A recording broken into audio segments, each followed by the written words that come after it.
임금님이 여차저차 말씀을 하니까 대왕폐하, 저를 칭찬해 주는 것은 감사합니다만 칭찬을 받고 상 받을 사람은 주가 아닙니다.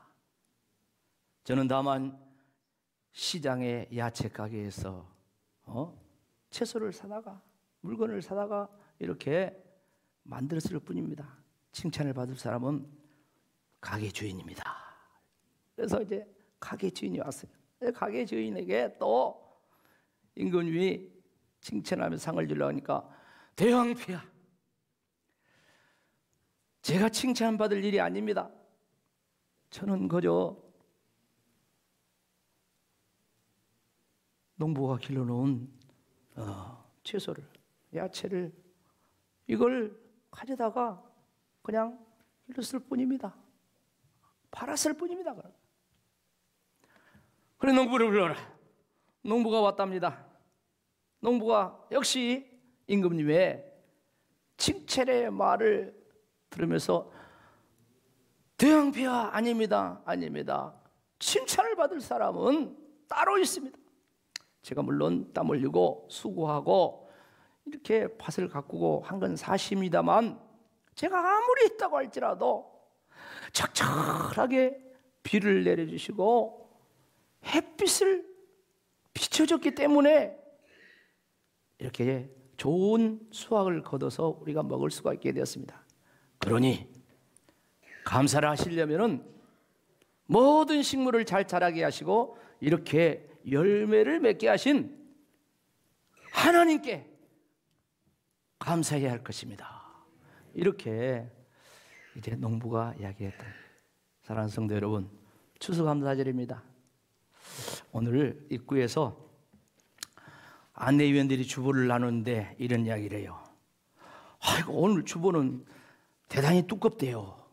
두껍대. 그래서 제가 그랬어요. 추수감사절이라 주보도 넉넉하다. 주보도 두껍게 보인다. 똑같아요. 똑같아. 지난주 주보 여기에 성경 읽는 거 하나 넣고 똑같아요. 이 감사절이 정말 넉넉해지는 것을 우리가 알 수가 있습니다. 농부가 방금 고백한 것처럼 하나님께서 자라게 하시고 하나님께서 열매 맺게 하시고, 저도 1년 농사 지어가지고 여기다 올려놨습니다. 목사님, 뭔 농사를 지었다고요? 저기 옆에 맛있는 사과나무 하나 옮겨다가 심어놓고 1년 동안 가꿨는데 농약을 안 쳤더니 거시기예요. 그래도 일부러 여기다가 여러분 보시라고 올려놨어. 그런가 하면 여러분 모두가 또 다 그런 거 아니겠지만 저기 감사 열매나무 아이들부터 어른들까지 다 이렇게 자기가 감사한 일들을 하나씩 하나씩 써서 붙여놨습니다. 저것이 여기 있는 이 농산물 못지않는 또 다른 우리의 심령의 감사, 가정의 감사, 열매일 줄로 믿습니다. 정말 하나님께서 자라게 하시고 하나님께서 열매를 맺게 해주셨습니다. 그래서 모든 것이 하나님의 은혜입니다. 우리는 그 은혜에 감사로 반응해야 될 줄로 믿습니다. 그러면 하나님께서는 우리에게 행복이라는 선물을 또 주실 줄로 믿습니다. 오늘 말씀 우리가 잘 아는 말씀이고 감사절이 돌아오면 잘 보는 그런 말씀입니다. 그런데 성경에 보면 하나님께서 하시는 말씀 가운데 반복해서 또 달리 여러 가지 유형으로 계속하는 말씀 중에 하나가 뭐냐면 감사예요. 감사에 대한 말씀을 구약에도 신약에도 이곳에도 저곳에도 얼마나 많이 말씀하시고 가르치시는지 몰라요. 오늘 왜 하나님께서 그렇게 하신가? 그 내용을 몇 가지로 정리해가지고 하나님께서 감사를 하라는 말씀을 이제 나누면서 은혜를 받으려고 합니다. 첫째는 뭐냐면 오늘 본문의 말씀처럼 하나님께서 감사를 이야기했는데 절기를 통하여서 감사라며 감사를 이렇게 가르치는 것을 알 수가 있습니다. 이스라엘 민족에는 절기가 많이 있습니다. 그런데 대표적인 절기 3개를 오늘 말씀합니다. 첫째 절기가 무엇입니까? 매년 초입니다. 우리로 하면 1월이에요. 이스라엘은 아비벌이라 합니다. 이때 지키는 절기가 뭐냐면은 무교절인데, 이 무교절이 뭐냐 하면은 이스라엘 백성이 애굽에서 종살이 했는데 해방된 것, 해방된 것을 기념하면서 감사하는 그런 절기예요. 우리가 잘 알다시피 이스라엘 백성들이 그 요셉 때, 야곱 때 애굽으로 내려가 가지고 거기서 430년 동안 살았잖아요. 요셉 때는 그래도 대접받고 살았지만 요셉이 죽고 나니까 요셉을 모르는 왕들이 세워지면서 이스라엘 민족을 얼마나 핍박을 했던지, 바로 모세가 태어날 즈음에는 남자아이가 나면 다 나일강에다가 빠져 죽이라 했어요. 그런 씨를 말리는 그런 핍박의 상황에서 하나님께서 모세를 보내가지고 이스라엘 민족을 애굽에서 해방시킨 줄로 믿습니다. 바로에게 가가지고 이스라엘 백성을 하나님이 보내주려 한다, 보내주라 하니까 말 안 들어요. 그러니까 하나님께서 그곳에 재앙을 내리는데, 우리가 잘 아는 것처럼 10가지 재앙을 내립니다. 재앙 당하면 보내줄 것 같지만은 또 마음이 틀어지고 안 보내. 그렇게 해가지고 9번째 재앙까지 가도 보내준다 해가지고 안 보내죠. 그래서 하나님께서 10번째 재앙을 내리는데, 그 재앙이 무슨 재앙입니까? 잘하시네. 장자는 다 죽는 거요. 그때 사람만 죽는 거지 않아. 짐승의 초태생, 첫 것도 다 죽는 거예요. 이것은 다른 말로 하면은 씨를 말리겠다는 말이야, 하나님께서. 그러면서 하나님께서 그 장자 죽음의 재앙 저주를 내릴 때에 살 길이 있다, 그것을 이스라엘 백성들이 알려주는데 뭡니까? 너희는 어린 양을 잡아가지고 그 양피를 받아가지고 그 양피를 문, 설주, 좌우, 임방 집에다 뿌리고 발라라. 그러면은 그 밤에 죽음의 저주를 내리는 그 천사가 지나갈 때 뭘 보고? 피를 보고. 피가 있는 그 집은 뭐하리라? 넘어간다. 그걸 유월이라게, 유월. 그래서 그날이 유월절인데, 바로 이스라엘 백성들은 하나님 말씀을 믿고, 근데 성경을 보니까 이스라엘 백성이 아니어도 많은 허다한 잡족들, 많은 그 애굽에 있는 그 사람들도 출애굽할 때 같이 나왔다는 걸 보니까, 이게 이스라엘 백성들을 따라서 그들도 했지 않냐, 이렇게 추정을 해볼 수가 있습니다. 아무튼 간에 다 죽는데 그 가운데 이스라엘 백성들이 하나도 죽지 않고 짐승도 안 죽고 살았으니, 그리고 해방되었으니 감사할 일 아닙니까?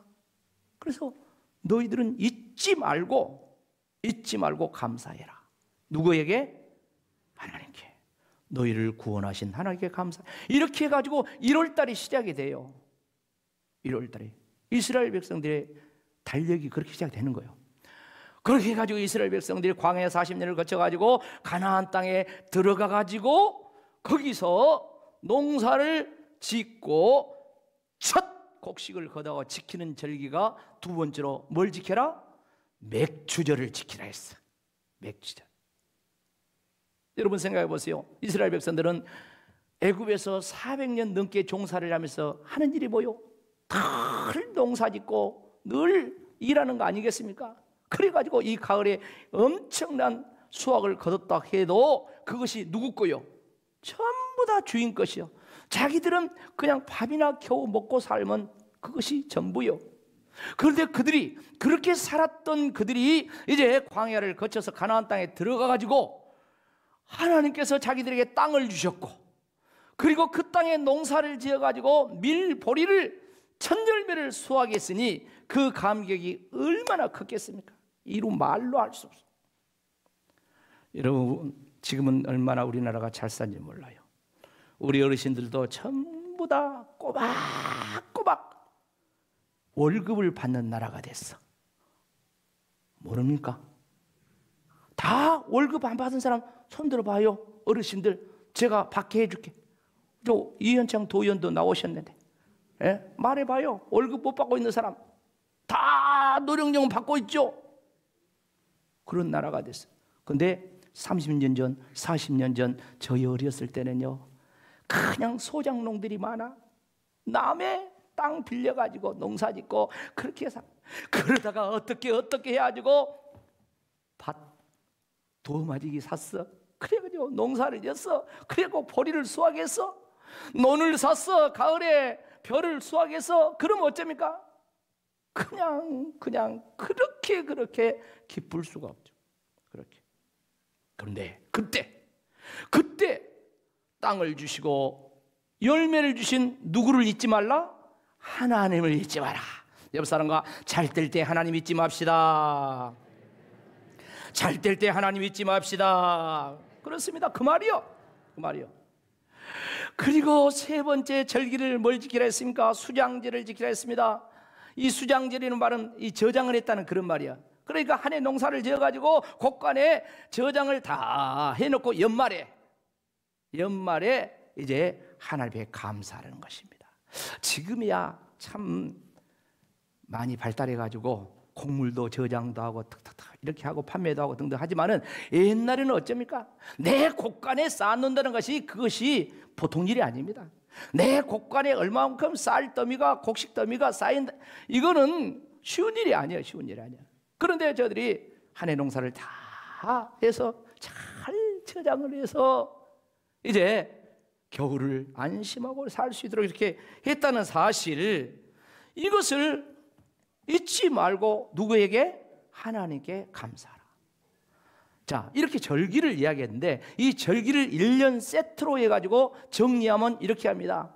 하나님께 감사로 한 해를 시작해서 1월달 하나님께 감사로 시작해서 감사로 이제 살다가, 그리고 마무리를 뭘로 하라? 감사로 하라. 한 해를 마무리를 감사로. 이것이 성도의 삶이다. 이렇게 정리를 할 수가 있습니다.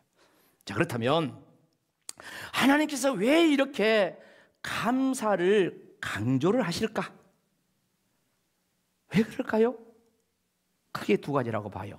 첫째는 뭐냐면 인간의 인간다움이 감사에서 나오기 때문이에요. 자, 보통 사람, 모든 인간은 인간다울 때가 감사하며 살 때. 부모의 은혜에 감사합니다. 선생님의 은혜에 감사합니다. 이웃이 더불어 사니까 감사합니다. 인간다움이 이렇게 감사하며 살 때 나오기 때문에 하나님께서 감사하라. 그리고 한 걸음 더 나가서 신앙의 신앙다움이 감사에서 나오기 때문입니다. 하나님이 모든 것을 주셨다는 그런 믿음의 고백을 하는 것이 바로 감사인데, 그것이 신앙다움이라는 거예요. 신앙다움. 자, 그런데 하나님께서 그냥 좀 이렇게 하셨으면 좋을 텐데 이걸 십계명처럼 율법으로 하나님께서 딱 성경에 못을 박아서 1년에 3차례씩 많은 절기가 되면 적어도 이것은 꼭 이렇게 지켜라고 이렇게 율법으로 제정하고 감사를 가르치는 이유가 뭐냐? 그것은 인간은 너나 할 것 없이 쉽게 잊어버려요. 우리 속담에 이런 말 있죠. 개구리 무슨 시절? 올챙이 시절 모른다, 이런 말이 있어요. 언제부터 우리가 이렇게 잘 살았어? 언제부터 우리가 배가 따뜻했어? 어른들 다 생각해 보십시오. 30년 전, 40년 전 생각해 보십시오. 50년 전 생각해 보십시오. 우리가 언제부터 이렇게 살았냐? 다 잊어버렸어. 잊어버리기 쉬우니까 하나님께서 이렇게 법조문화 시켜가지고 이것을 꼭 지켜라 이렇게 강조하는 거예요. 그런가 하면 다시 말씀드리면 감사가 참된 신앙을 만들고 감사가 참된 인간을 만들기 때문에 하나님께서 이렇게 법조문화 시켜서 지금 가르치고 있는 것입니다. 다시 말씀드립니다. 사람이 감사를 깨닫고 하나님께 감사할 때 신자다운 신자가 되는 줄로 믿습니다. 사람이 감사를 깨닫고 사람에게 감사할 때 인간다운 인간이 되는 거예요. 그래서 우리가 어렸을 때 애를 낳아가지고 말하고 이렇게 할 때 부모들이, 어른들이 애들한테 가르치는 것이 있어요. 그게 뭡니까? 인사야. 어른들한테 인사야. 안녕하세요, 감사합니다. 과자를 누가 사줬다든가 손님이 용돈을 줬다 하든가 그러면은 한 손으로 받으면 야 이놈아, 두 손으로 받아야지 가르칩니다. 그리고 그냥 받기만 해. 야 이놈아, 감사하다고 인사해야지 가르칩니다. 그게 뭡니까? 교육학자들은 그렇게 이야기합니다. 인간이 배울 수 있는 것의 80%를 유치원 가기 전에 다 배운다는 겁니다. 그런데 우리가 배운 것 중에 인간다움, 사람다움, 그게 감사한 데 있다는 거예요. 감사. 그래서 하나님께서 하나님께 감사하고 그리고 사람에게 감사하라는 의미를 담아서 이렇게 법조문화 시켜야 한다. 저 서양 사람들은 늘 입에 달고 있는 것이 두 가지더라고. 제가 그 외국을 이렇게 나가보면 이 사람들은 늘 입에 달고 있는 것이 뭐냐? 땡큐, 땡큐. 그리고 어쩌다가 옷을 살짝 스쳤다. 그럼 뭐합니까? I am sorry. 미안하단 말이야. 죄송하단 말이야. 이 말이 아주 일상화됐어요. 일상화. 아니 발등을 안 밟았어요. 근데 이분이 앞으로 살짝 지나가. 그런데 I am sorry? 그러고 좀 미안합니다 하고 지나가는 거예요. 그게 바로 인간다움을 신앙에 기초한 이 서양 사람들은 다 이렇게 가르쳤다는 것이죠. 그런데 하나님께서는 바로 이 절기, 추수감사절, 맥추절 이런 6월절인데 무교절로 이어지는 이 절기 바로 구원받은 것 여기에 대해서 그렇게 감사하라고 해요. 그런데 한 걸음 더 나가서 하나님은 거기에 끝나지 않고 성경을 보니까 범사에 감사하라고 해요. 우리가 너무 잘 아는 말씀 있죠. 데살로니가서 5장 18절 말씀 같이 읽어봅시다. 시작. 범사에 감사하라. 이는 그리스도 예수 안에서 너희를 향하신 하나님의 뜻이. 범사란 말이 무슨 말입니까? 모든 일 그런 뜻이죠. 모든 일에 감사하라. 기쁠 때나 슬플 때나 뭐 건강할 때나 질병이 있을 때나 좋을 때나 뭐 고난이 있을 때를 막론하고 어려울 때 막론하고 모든 상황 모든 일에 감사라는 그런 의미가 아니겠습니까? 하나 더 말씀드리겠습니다. 한 걸음 더 나서 하나님께서 말씀하신 건 뭡니까? 사도 바울을 통해서 감사를 말한데 항상 하나님께 감사를 한다. 항상 몇 절 말씀을 보면 에베소 5장 20절을 보면 범사에 우리 주 예수 그리스도의 이름으로 항상 하나님께 감사하라. 그러니까 우리가 항상 감사하기 어렵죠. 그런데 범사에 예수님의 이름으로 항상 감사하라. 할렐루야. 나는 힘들어. 그런데 그때마다 힘들 때마다 누구의 이름으로? 예수님의 이름으로. 이 믿음이 그래서 좋은 거예요. 뭐 예수님 없이 나만 다 해버리면 인간의 의만 드러나죠. 근데 감사도 항상 하는 것도 우리 못해요. 근데 범사에 너무 힘들고 어려운 상황 속에서 예수님의 이름으로 한다는 거예요. 믿음으로 하는 것입니다. 그런가 하면은 데살로니가전서 1장 2절에 보면 우리가 너희 모두로 말미암아 항상 하나님께 감사하라. 너희 모두로 말미암아 항상. 제가 우리 성도들 모두로 말미암아 항상 하나님께 감사. 항상 그러려고 늘 생각해요. 그런가 하면 빌레몬서 1장에 거기 말씀 보면은 내가 항상 하나님께 감사하다. 저 빌레몬에게 편지를 이렇게 빌레몬서 편지는 뭐냐면은 감옥에서 보낸 거예요. 에베소 교회 편지를 보낸 것도 감옥입니다. 바울이 감사하라는 현장은 다른 것이 아니라 감옥에서 자유하는 밖의 사람들에게 감사라고 하고 있습니다. 사랑하는 성도 여러분, 지금 우리가 코로나 끝자락을 이렇게 보낸 것 같습니다. 그럼에도 불구하고 여전히 코로나 그늘 가운데 있는데요, 잃은 것도 많지만 이 코로나 상황 속에서 주어진 것도 또 있습니다. 특별히 한국교회, 이 한국교회에 요즘 뜨는 CCM 복음성가 찬양이 몇 곡이 있습니다. 그런데 이 코로나 기간 때 뜨는 곡이 있어요. 그게 바로 뭡니까? 은혜, 감사, 행복이라는 노래입니다. 근데 이 노래를 작곡하신 분은 손경민이라는 젊은 목사님이에요. 그리고 옆에 있는 김정희 사모 같이 찬양을 하고 하는데 그냥 한 게 아니라 맨 먼저 은혜에 대한 찬양. 은혜는 유튜브 조회 1000만 회가 넘었답니다. 1000만 회가 넘었다는 엄청난 겁니다. 엄청난 거예요. 그런데 저분의 인생 고백이에요. 신앙 고백이에요. 자, 은혜. 그러니까 우리 알잖아요. 아까도 불렀잖아요. 모든 것이 은혜. 노래 있잖아요. 근데 그 은혜를 작사, 작곡할 때 본인의 형편이 어땠냐? 응?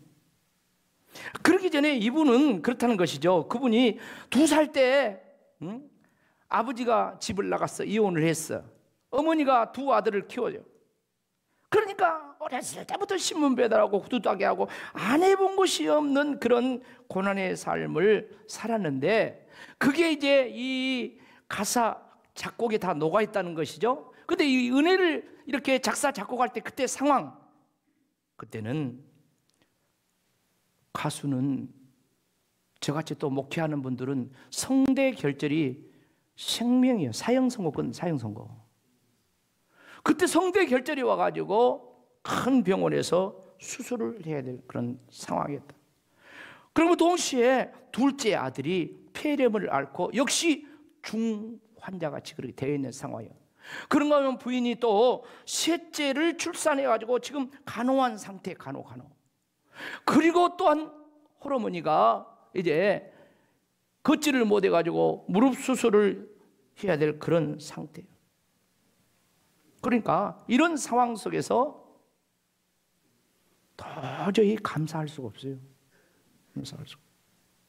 그런데 주님을 향해서 감사하고 있어요. 왜? 하나님의 은혜를 생각하고 감사를 하는 거예요. 감사를. 감사 그 찬양 노래를 보면 그렇잖아요. 하나님의 은혜를 알았으면은 감사로 반응해야 한다는 것이 오늘 숨을 쉬는도 감사, 나를 구원하시는 감사, 내 뜻대로 되는 것도 안 되는 것도 감사 등등등. 주님 감사해요. 주님 감사해요. 내가 여기까지 온 것도 은혜입니다. 등등등. 이런데